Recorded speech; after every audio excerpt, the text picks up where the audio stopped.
Hello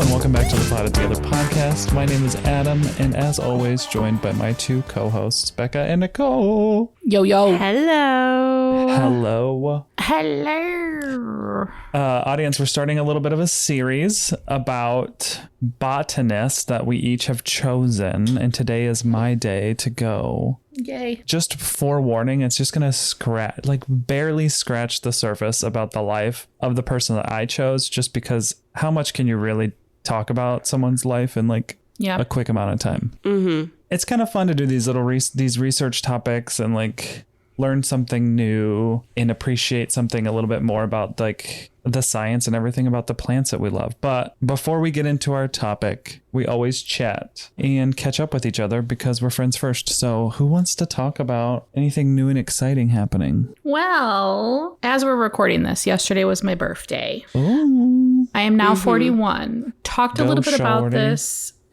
over on our Patreon tier. Brave yet controversial. It was a good day. I went to breakfast with mom. I went shopping. We hung out outside for a little bit. We recorded, potted together, and then we went to dinner. And dinner was lovely. Have you guys ever been to Morton's Steakhouse? No. Mm-mm. I think they're all over the country, if I'm not mistaken. But it was really good. It was I felt like we got royal treatment because when I made the reservation, I put down that it was my birthday because, most of the time you'll get a little freebie, a little free dessert, if you will. What are you celebrating, Right. So we walked in and they were like, first and foremost, okay, getting ready to go out. We don't go out very often. So I'm realizing as I'm going through my clothes, I literally only have wedding attire, wedding photography attire. So black. Gray pants, black shirt, black shoes. Yes, And Very Jay gets blend into the crowd. Yes. Jay gets dressed before I do, and he is looking good. Okay. He's got on a button down, I think it was almost like polo. A floral polo. Yeah. And then he had, nice shoes on, nice pants on. And I was like, okay, he literally could go shopping in his closet because he has way more clothing pieces than I do because he saves everything. Okay. I do not. So I get dressed and he's like, oh no. Yeah. I mean, it looks good. You always look nice when you go to weddings for the day. And I was like, yeah, but I think we can all agree I need some more going out clothes, Yeah. Mm-hmm. So then Mia was going with us and she's like, wait, we have to get dressed. I was like, yeah. She is even worse than me. She has a very curated closet. What do you call those closets that are capsule wardrobe? Capsule wardrobe. She's a capsule wardrobe queen, okay? And she only has... I could never. I have too many emotions around my clothes. Well, lately you've been really honing in on some fashion sense, I must admit. Your pieces True. they're on point, okay? Oh. That's what I strive to be. It's fun. Yeah. So Mia, she's like, well, can I wear jeans? And I was like, I'm sure you could wear jeans. It's fine, So she gets jeans, a nice little shirt. She looks cute. I posted a photo. I'm sure you guys saw. We get into the restaurant and there's a big sign on the door that says... wardrobe professional. They're judging you. There is a certain dress code. Did you say this already? But she was in a crop top from the photo. She was, yeah. She looks so cute, but yes. She did. She looked like a vibe. She was in gym shoes. Okay, so I was like, well, we're here. We're walking in. I walk in first. It's Mia in the middle and then Jay, and it's, they're like, what are you here for? I was like, it's my birthday. It was dead. There was nobody there. If they would have turned us away for what she was wearing, they would have lost, $244, which is what we paid. Okay. Big mistake. Big mistake. Huge. Exactly. So they didn't say anything, but I was a little nervy about that. I was like, I would have been too. I would have been stressing the whole time. But then also I think to my head right now, my first thing was, oh, but she's a kid. So they probably give a pass to the kids. Yeah, probably. But if you would have rocked up in yes. a crop top, jeans and gym shoes, they might have been like, honey, no, ma'am. No, ma'am. Read the sign. We don't serve 41-year-olds in this establishment. But then so she's looking around because she's like me in many ways. And she's like, oh God, she read the sign. She's like, I'm such an embarrassment. Is anybody else? So she's like, she went to the bathroom and she's like, I saw 2 other people in jeans, Mom. And I was like, okay, we're good. Cool. Yeah. But dinner was great. I got lobster, which I have not had lobster in so long. And it was... You like lobster? I'm a seafood girl. Oh, me too, but I do not care for lobster. Now, crab, yes. Really? Lobster's delicious. Yeah. No. Really? I feel like crab and lobster taste so similar, and I like them both. Absolutely not. What? They do not taste anything alike. Well, crab is sweeter, right? I guess I don't get it enough. Sorry. I live in the Midwest. I'm not getting seafood that often. No, I grew up doing like crab with all my family in Maryland. Like we just have big old crab bakes, and I Seafood loved it. Boils. And then I thought that lobster was going to taste the same, and it didn't. But I do get lobster on the cruise ship every once in a while because there's an all-you-can-eat lobster night. Oh, yeah. Yeah, there is. But usually followed by like all you can spend time in the bathroom. Yeah. Okay. So we're not going to go there, but there were some effects of dinner. Yeah. And I'm still kind of struggling with it. And I had a glass of eggs? wine. There were no eggs. Secret eggs? So I might stay away from lobster and Aruba. Let's just say that. Yeah. But especially if it's like a celebration. Might get down to sexy time. Might. Although, I'm going to be with my family. I don't know about that. It's just reminding me of that This Is 40 movie where she's like eating Indian food and just like having explosive diarrhea in the bathroom that's connected to the primary. Or the one part where he's like, so you want to have sex? And she's like, ugh. Yeah, I mean, if you want to. I'm just really bloated. It's so relatable. Isn't that so real, though? Yeah, it's so relatable. I love that movie. Turn the lights off, I guess. Yeah. don't touch me, really. Don't touch me as little as possible. Don't judge me, okay? But yeah, I had a glass of wine, so I was like, was it the lobster or was it the wine? Because your girl doesn't drink really anymore. But the wine was so good. It's delish. It was like a rosé of sorts. Yeah. I bet you it was the wine, because rosé has so much sugar in it, doesn't it? Yeah, it could have been. Well, it wasn't rosé, but it was pink, and it tasted like rosé. It was a white wine, but it was like infused with all this stuff, and it wasn't sangria. So I'm calling it had a little sparkling flavor to it, so I'm calling it rosé, But it didn't say it was rosé. No way rosé. No way rosé, but it was sweet. So it could have been that, but still, I think I'll just steer clear of lobster. There's many other fish, many fish in the sea, Yeah. There's plenty of fish in the sea. But that's my update. That was the highlight of my week so far. Here's the thing, though. When you eat your lobster, do you soak it in butter like a normal person? Yeah, of course. I think the issue is the butter. Okay. Now, when you cook your eggs, do you put it in a bunch of butter? Olive oil, extra virgin. Oh, okay, but when people have a dairy allergy, they also sometimes can't eat eggs. Right, So right. this is actually all coming full circle. Yeah, so it was the butter. It had to have been the butter. Yeah, It could have you been should the have been butter. drinking cow's milk all along. That's big dairy. Big nut got to you, Nicole. Big nut. Big nut got to you.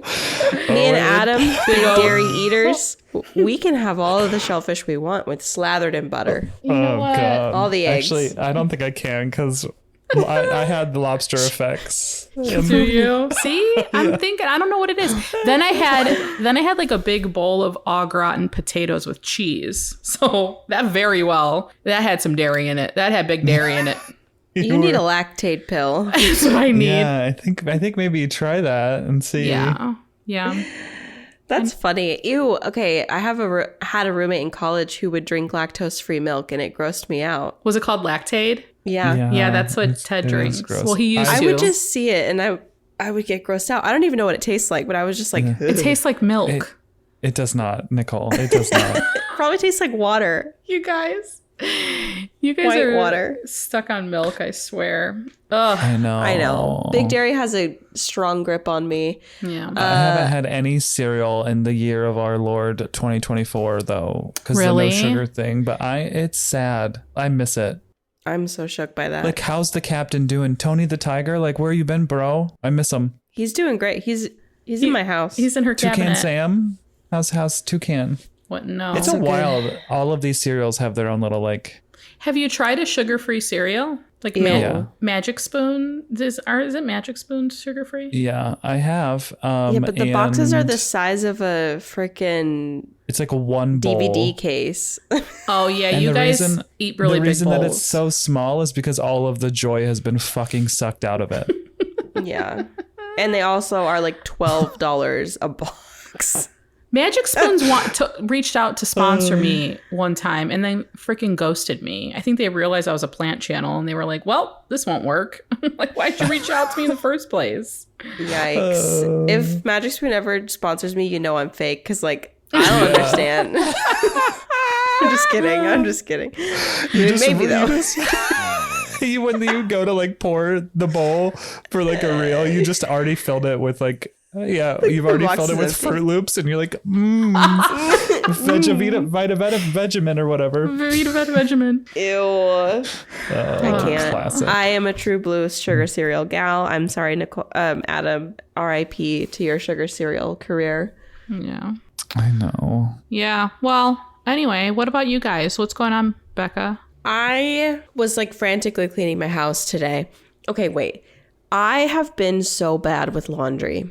I have 4 baskets full of laundry. 4. Okay, but see, I have been out of underwear for like a week and a half. I have a question. When you have 4 bags of laundry, that just tells me that you have a decent wardrobe. One basket of laundry is my whole freaking wardrobe, and it's all t-shirts and like men's pajama shorts. I'm shook by that, Nicole. I really am. But you also have a newborn or a baby or a 1-year-old. Oh God. A toddler. It's my laundry, Daniel's laundry, and Nora's laundry is in 4 baskets. Okay. I would say I could fill up 1 basket a week if I had to.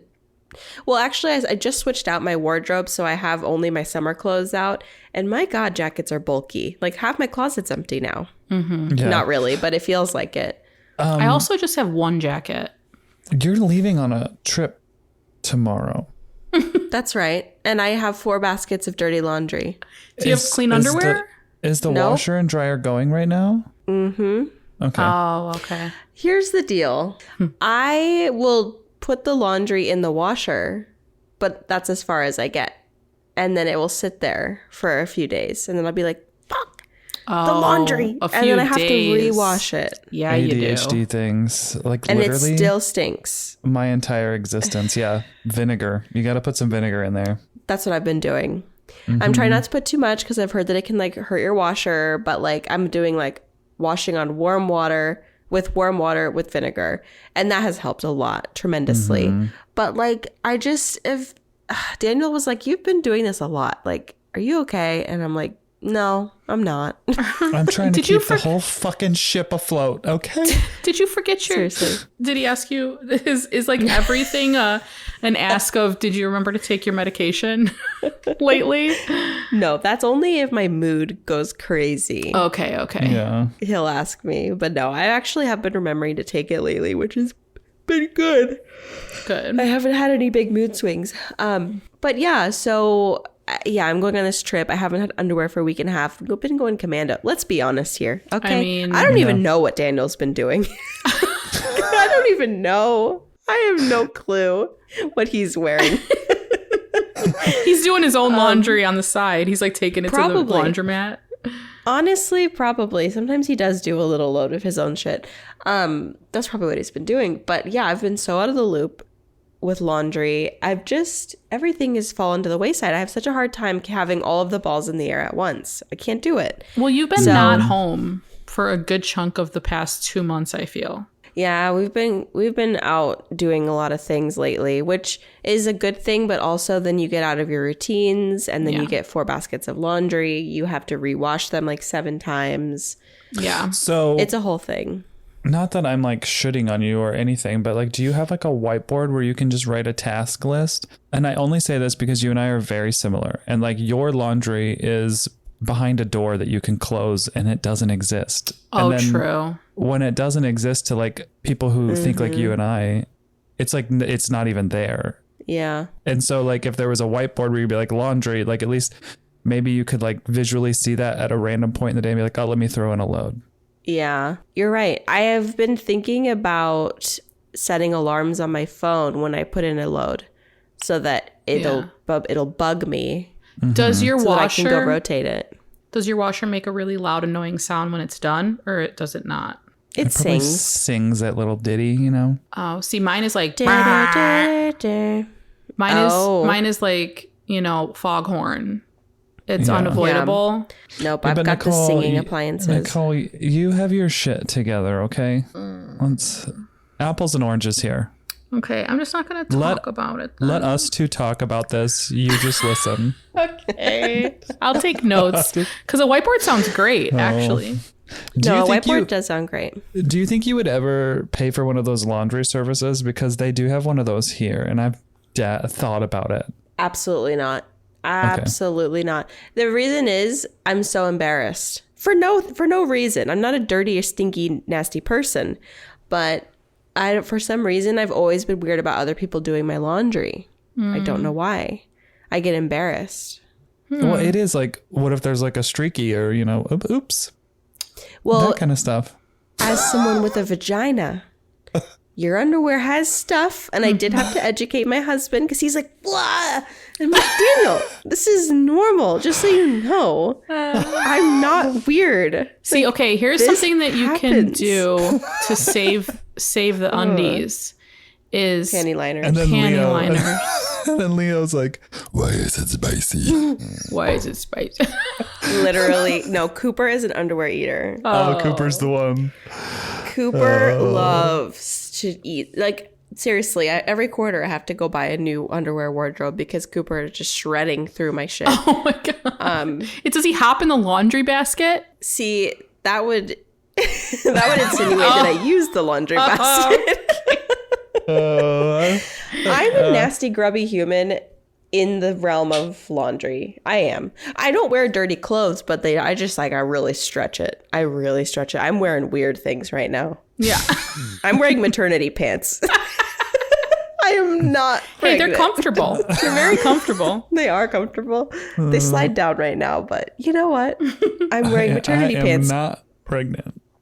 Because I haven't done laundry in a really long time, and when I do actually do the laundry, it doesn't make it to the dryer. And actually one time it did make it to the dryer, but I didn't turn the dryer on. Oh, that was worse. That was worse than leaving it in the washer. I think the smell was putrid because then the dryer stank and you gotta wipe it all out. Anyway, long story short, I'm having some struggles, and today I have to do my laundry because I'm packing. You're packing, yeah. I feel like this is a very relatable conversation, though. People will relate to this because as much as y'all think I have my shit together, Mama Clean leaves. Every time we do laundry, Cole, the laundry stopped. Cole, the laundry didn't start. Because ours, you have to like hold the start button down until like all these lights light up and then it goes on. And I always think I held it down long enough. And then I come back an hour and I'm like, shit's dry. What's going on? Yep. So it's relatable. That's the 3, 2, 1 countdown. Why are we counting down? I pressed the button. I'm ready for it to start. Why are we counting down? Wait, yours counts down? Yeah. I have to press it for 3 seconds to start the load. Mine too. Oh, that's annoying. It's stupid. It is annoying. And the dryer too. I'm like, why are we waiting? I pressed the button. See, my dryer doesn't do that, but anyway. Anyway, that's me. Okay. Adam. Anyway, yeah, I mean, not much is going on. This weekend I went to this Japanese store in town called Tesso Life. Like we have Daiso, which is like a Japanese like dollar store, like these Asian, they have the funnest things, but this Tesso was insane. Really? Like the skincare was I love baffling. Going to places like that. And then the snacks. Oh, the snacks. And the thing is, I bought a lot because in my mind, I'm like, the weekend I can go sugar. Oh, and I went ham. But they had a dark chocolate and strawberry Kit Kat. Oh, yes. The Kit Kats. strawberry cheesecake Kit Kat. Yes. Do you like Pockies? Yeah. Love and they had Pockies. tons of those. But one of my favorite treats of all time is a thing that I get at H Mart here, which is another like Asian grocery store. It's called turtle chips. And they had chocolate/churro ones. But at this Tesso, they had savory ones like garlic turtle chips. But it's like a tiny circular crunchy croissant flaky chip. Like, so it's like, it's thick, like a turtle shell, but it's like flaky and like crunchy and like very, I don't know how to explain it, but. Do you like the shrimp chips? It was so good. Or the shrimp No. straws? They're like Cheetos, but they're more airy. Those are my favorite. No, because They taste like shrimp. Yeah. They're Ew. so good. Like those kind of things, no. No. Okay, crackers that are supposed to taste like meat kind of freak me out. Like chicken in a biscuit, it's good, but I'm like, why does it taste like chicken? Actually, Yeah. What is that? What's going on? Where are we getting the flavoring? Okay, Yeah, I so agree with that. I'm just salivating because I just thought about chicken and biscuits now, and I they're love so chicken good. and biscuits. Oh, I Oh love my god! chicken in a biscuit. And then if you just grab a can of Cheese Whiz, that is a childhood snack. yeah, bologna sandwich and some Oh, chicken and God. biscuits. It was like a single slice Why of don't we bologna. eat like this anymore? Ew. What even is bologna? I don't know. Because but we my have dad more was money always than our parents had when we were little. Maybe that's why. Yeah. But I my did dad think was of always some. into liversworth or whatever. My mom still eats liver sausage on a it's croissant. So gross. On a On croissant. a croissant. Not a Jail. croissant. Not a croissant. You almost made me drop my croissant. Jail. An English muffin, not a croissant. They're different. Ew. But I would love a fried bologna sandwich. Oh, that was Fried bologna? a fried bologna. You put it in a frying pan, dry, fries up. It gets like little crispy edges. Oh, That delicacy. sounds kind of good. It So- does sound good. I'm like, I think I'm really hungry right now because like I literally was like Yes. I can You can salivating. taste it. Yeah. Where is Steve? What is he even doing? He needs to get in that kitchen better- and make you a he fried better bologna be- sandwich. You better be kidding. barefoot and pregnant in that kitchen. I'll tell you what. All right, Butker. Have you guys been That- trying? We're trying. That Chiefs kicker said, "You better get in there and make me a meal." Oh God. That Chiefs kicker, Butker. How horrifying. This actually unlocked a memory for me. The person who gave a speech at my graduation also sucked. It wasn't to that degree at all, but it was like, what the hell is he even talking about? But you know what? It was so weird. Did you listen to the whole speech? There No. were parts. I could not even. Okay, tried. I listened to the whole speech because it was in a podcast I was listening to and they played it. And there was a part where he said something about women, loving their husbands and doing things for their husbands, whatever. The amount of clapping that went on was astronomical. I mean, it hit a new decibel. The room shook with how loud people were screaming and clapping. So I'm like, okay, there's people out there that really are for this shit, and that's fine. Well, if I think back to like my time in a high control group, aka cult, aka that church I was a part of, Yeah. like we were all brainwashed, but like even like the roles, and that was like the women were like, I'm here to serve my husband. Like all things have to run through him, like all. And so that's probably the clapping is like, it's gross. And also Yeah. it's just Handmaid's Grody. Tale. I can't. All of that stuff is like, if the woman wants that to be her life, that's fine. She Right. can do that. But it's when a man is like, this is what women should be doing. This is Right. the Like, roles society you- has placed on us. Yeah. Yeah, exactly. That's gross to me. If you want to live a traditional life, there's literally nothing wrong with that. I just think it's weird when a man says that he wants that for you, or without you saying you want it first. You know what I mean? I don't know. It's one of those things Yeah. where it's like, okay, you say it first. Okay, now I can say it. I Yeah. don't know. But also at a commencement speech, like, what the fuck are we even doing? Like, these women, in the audience have literally busted their asses for 4 years of college to get a degree in something, and it's not homemaking, okay? Like, I'm so confused why that would come up in a commencement speech, but... It's random. My commencement speech, I don't know if you remember yours, Adam, but mine, it was like really, really patriotic. Basically like telling everyone that they should join the military. Oh. Whatever. But it was strange. Like we all just graduated and we all like have these careers. Like, of course you can still go in the military, but it was just like, what's going on? That's like, so strange. It was like recruiter... I don't know. It was very strange. Who's vetting these speakers? What if it would have been like a funny little like pyramid scheme? Like, have I got a product? I got something for you. Hey, girly pop. Girly. Hey, girly, long time no talk. I have such a good opportunity for you. You can make so much money. No, mine was about like germs, I remember. And I was at one point, I was like, what the fuck is this guy talking about? But then that was 2007. What was Germany Honestly, in 2007? I don't know. Bird flu? Oh, maybe. The swine flu? The swine flu. Oh, yeah. I guess swine flu would have been around that time. You know, it's like when people... We weren't going to mention it, but like when people leave reviews about us not talking about plants, it's like, stick to the graduation chat. This is a graduation. Stick to the success. People like, stick to plants. Stick to plants. Stick to plants. Enough for the chit chat.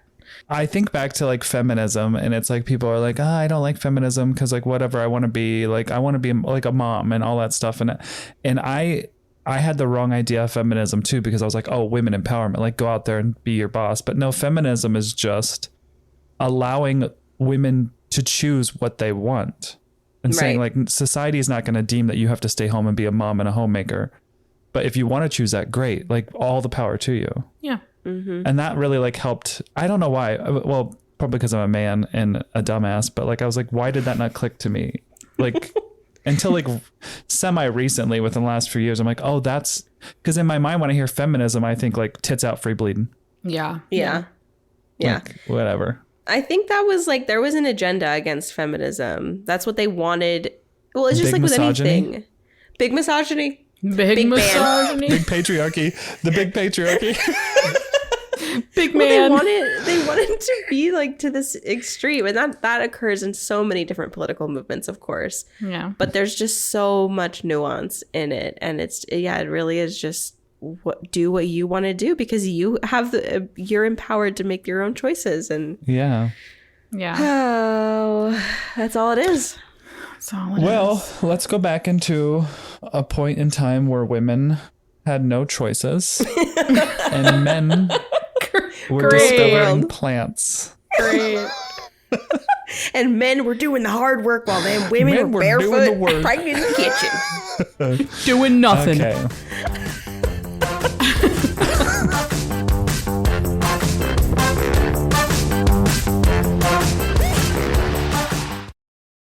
Everyone knows therapy is great for solving problems, but getting therapy has its own problems too, like finding the right therapist, fitting into their schedule, and of course, the cost. Well, BetterHelp can solve those problems. It's totally online and built around your schedule. It's surprisingly affordable too. Connect with a credentialed therapist by phone, video, or online chat, all from the comfort of your home. Visit BetterHelp.com to learn more and save 10% on your first month. That's BetterHelp, H-E-L-P.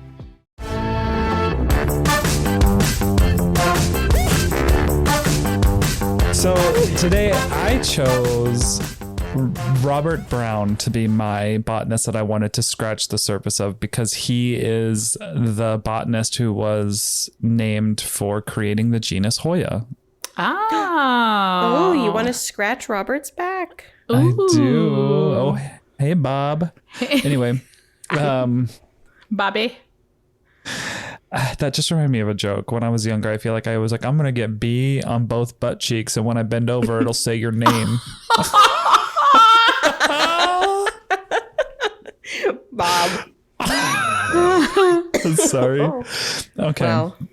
So Robert Brown, he was born December 21st, 1773 in Montrose, Angus, Scotland. Oh, Scottish man. And died June 10th, 1858, which put him at like 84 years old, which I feel like back in that time, that is a long life. That's a long life now. Yeah. It is. He didn't just distinguish or create the genus Hoya. Like, this man has done so much for science and like plant science in general, but he was a Scottish botanist known for his descriptions of cell nuclei and other continuous motions of minute particles in solution, which then came to be called Brownian motion, which I had never heard of, but I also didn't really do like sciences.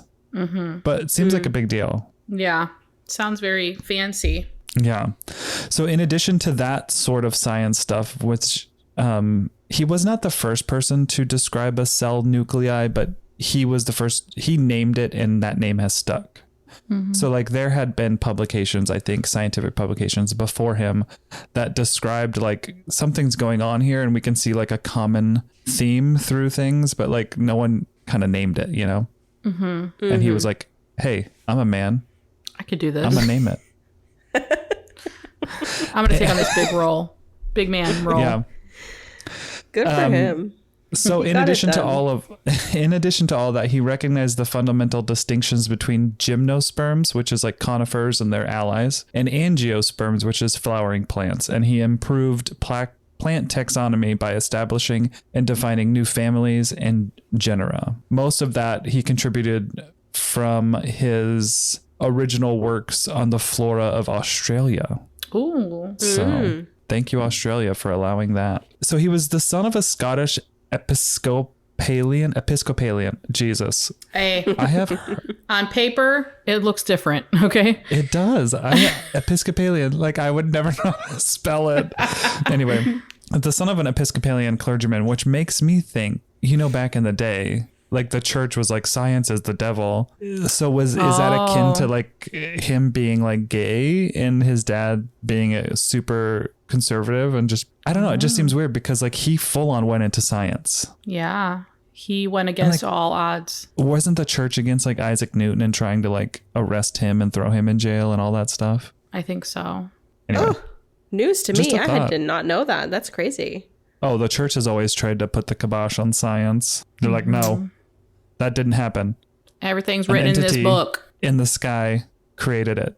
Yeah. Anyway, Sky Daddy. Big sky. Sky Daddy. So he studied medicine at the universities of Aberdeen and Edinburgh and spent 5 years in the British Army serving in Ireland as an ensign and an assistant surgeon. Ooh, I wonder if he knew Jamie and Claire. Wait, I was going to say, this is like in the 1700s. So like, is this around the Battle of Culloden? Yeah. Do we have Is that a real redcoats battle? involved? Is that a real battle? We'll Google it. When did that battle happen? 1750 something? Hold on. 1746. 46. Oh, 1746. So 1795 to 1800 was when he was in so this is the army. He's post Culloden. he's post. He didn't know Jamie and Claire. Sorry. Didn't know them. But Claire probably helped give him some medications Yes, she that they're probably did. still using. Fucking queen. It's because of her. If you guys don't know what we're talking about, we're referencing a show, Outlander, and it's very fictional. I was going to say, if people don't know we're joking, they're going to be like, you guys are fucking idiots. Who the fuck is Claire? Yeah. Show it to me, Rachel. Show me to me. When will that stop being funny? Like, it's just, I don't it's still know. funny. Never. I just think about someone listening to this like in 20 years because this is going to exist on the internet. And they're gonna be like, what the fuck? And it's like something that we say, like we've said in the last like 5 episodes, I feel Yeah, like. this will Who for is Rachel? it's for sure gonna get us a bad review, I'm sure. Really bad historical text or audio. Okay. Okay. Adam, go. A visit to London in 1798 brought Brown to the notice of Sir Joseph Banks, who was at that time the president of the Royal Society. Actually, I don't think he was the president of the Royal Society because I looked up the history of the Royal Society because I was reading this and I thought, what's the Royal Society? Well, dear listeners, the Royal Society is a fellowship of many of the world's most eminent scientists and is the oldest scientific academy in continuous existence. Sir Isaac Newton's Principia Mathematica, which described the actions of gravity, was published by the Royal Society in 1687. So, like, it's a big deal. This is in London, right? Yes. Okay. Ooh, I love a London boy. Anyway, Joseph Banks, I don't think he was a president because I think Sir Joseph Banks became the president of the Royal Society in like 1810-ish, 1815 from what I was like looking at. But Banks had recommended that Brown be submitted for a post of a naturalist aboard a ship expedition, the Investigator, for surveying along the northern and southern coast of Australia under the command of Matthew Flinders. And that was like, oh, that makes sense. Back in the day when they would send these explorations, they like had to have different roles because you needed to have like obviously a doctor, you needed to have someone who studied animals, you needed to have someone who studied plants because you're exploring parts that like no one's ever been to. Yeah. Which is kind of weird to think about. Yeah. But I had to look up the definition of a naturalist just because I wanted to have some facts. And it's a botanist that would be responsible for identification, description, and collection of specimens on voyages. Okay. But in some cases, the plants were collected by the person in the field. So the person designated as a naturalist collected the specimens, but they were described and named by government scientists at a botanical garden or university. Oh, okay. Yeah. So he was a small part in this. Yeah, but I think he was a namer because he was a botanist. Okay. Is the bug people here? Yes, and my dogs are going fucking feral. So I'm just going to keep my mic muted. Okay. Okay. I'm going to leave that fucking feral part in, though. Just letting you know.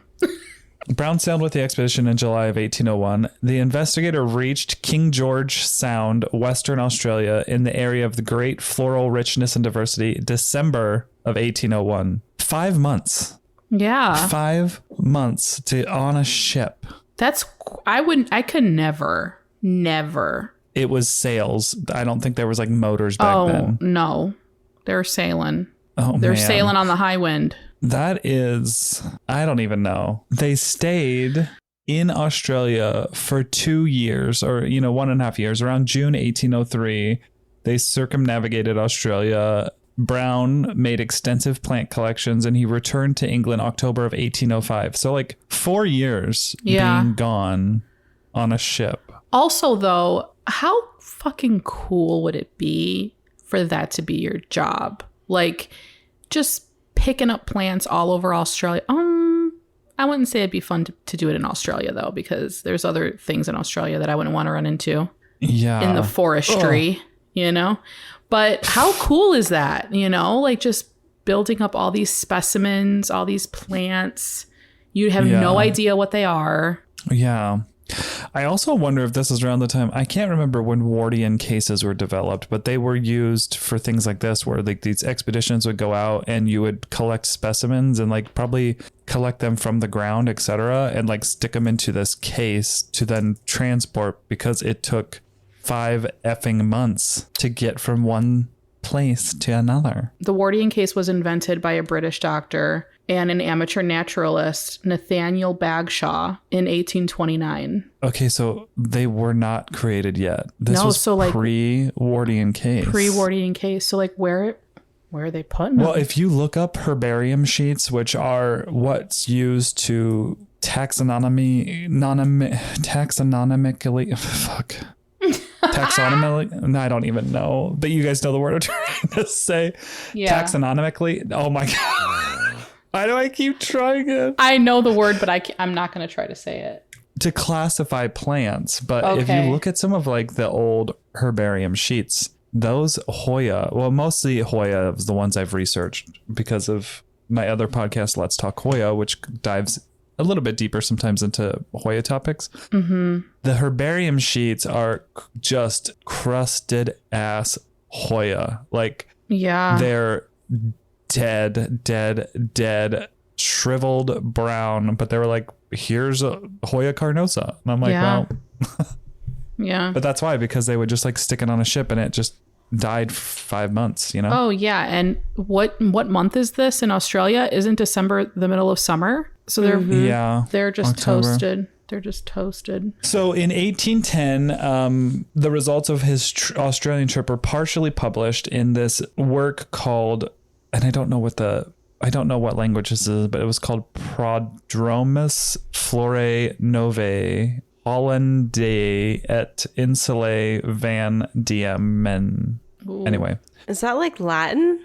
I think so, because it has a lot of AE at the end, which is a lot like our plant names that are Latin. So after the majority of his works were published in this document, he was a little disappointed by how small the sales were. How did people back then even know? But I guess like you had society, you had the Royal Society, you had like the rich people who were probably able to access and buy your works. I don't know. Mm-hmm. Like what would even classify as a small sale? But anyway, 1810 was also the time where he named the genera Hoya. So 1810. Yes. Okay. And he named it after his friend Thomas Hoy. And I'm like, oh yeah, that is really sweet. Like, because what would the name have been? Like Browna? yeah. Here's my Browna carnosa. Also his friend. Yeah. His special friend. Oh. His special And they were roommates. They were that boy is gay, and I really do believe that. Actually, I don't know, but I also don't know if he was ever married or any of his personal life. But he named a Hoya after him in 1810. In 1810, Banks, who was the president of the Royal Society, appointed Brown as the librarian, and in 1820 bequeathed him the extensive botanical collection and library that Joseph Banks had like amassed throughout his life. So it was like Brown was like his protege.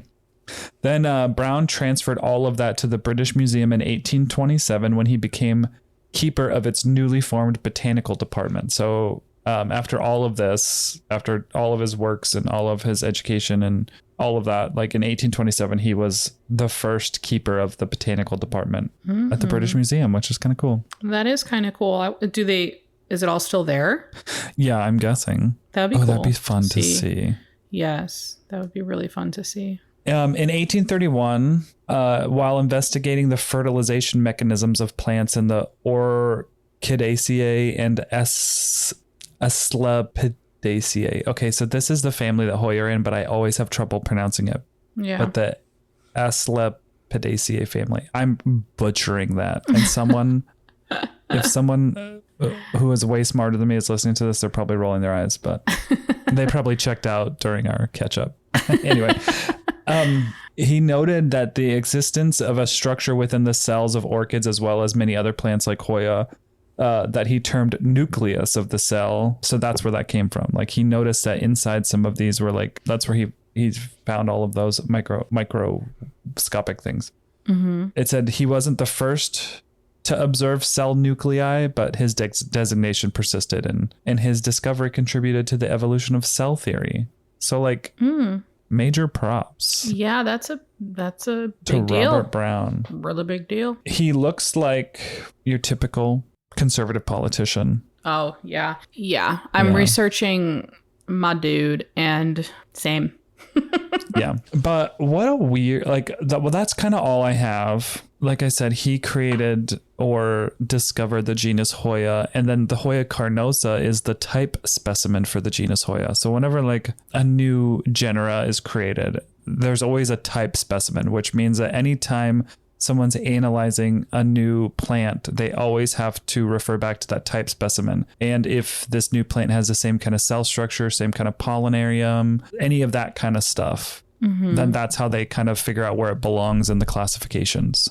And there's probably a lot more to that in that, but all I know is that carnosa is the type specimen for the genus Hoya, genus Hoya, and then that's kind of like the base for every Hoya classification is the carnosa, which is kind of fun. Yeah. But truth be told, I only really know a little bit about that only in Hoya. Like I don't know if like how philodendron naming works, if it's the same sort of way. Yeah. Because it kind of sometimes it seems different. Like I don't know how standardized that is, because like if you want to have a new cultivar in a Hoya, there's like a whole process you need to go through. And I'm assuming it would be the same for all the other families, but I don't know. Yeah. Is there like a society that, well, is it the society that Robert Brown was a part of that still heads all of that up? I don't think so, because the Royal Society is just about scientists. So like, even though he was part of it, like botany was just a small part of that whole society. Like they're just focused on everything science. Okay. But there is like an international plant naming thing, and I'm guessing it's for all the genus. I don't know for sure. Interesting. The person that I'm going to talk about has named over 500 plants. Oh, that's going to be fun. So I'll kind of make a note on like how that's registered. Yeah. Yeah. Cool. And 500. Could you imagine? can you imagine? That's a lot of responsibility. Number one. Yeah, and a lot of time, I'm sure. I'm interested to know how long that took. Yeah. I'm trying to think of how naming usually works if you name it after a person in the Hoya world, because again, that's like where I stick to. But I think if it ends in a vowel, it's AE at the end of it. So like Vege. Let's see. Very gay. Very gay. And then if it's like ends in a consonant, it's EI at the end, or I. So it would be like Calhounii. Banzoffii. Yeah. Because you have Verstigii for Hoya. You have like Bertanae. So Vege. Yeah, your Hoya would be Hoya Vege. Vege. Or Duggar. Duggarii. Well, Robert Brown. What a guy. What a guy. Brown. What a man. Thank you for your efforts and spending all that time at sea. Because wow. What do you say? Like thank you for your efforts and your contributions to society, stuff that impacts us hundreds of years later. Hundreds of years later. You know, here's something that's kind of a stupid thing to say, but like I often forget that like there are scientists who have dedicated their life to plants. Yeah. Because for me, it's just like this silly, goofy thing that I do. But like there are people where this is like so serious and it's like good. Obviously we want that, but you just forget. Yeah. Yeah, you do. We're posing naked with our plants and, you know, somebody named that plant. somebody found it and plucked it from nature, dried it, and then brought it on a ship. It's just, and now it's shielding my ass on Instagram. I want a Hoya named after me. Do you? Ooh. That would be such a cool name, It would be fun.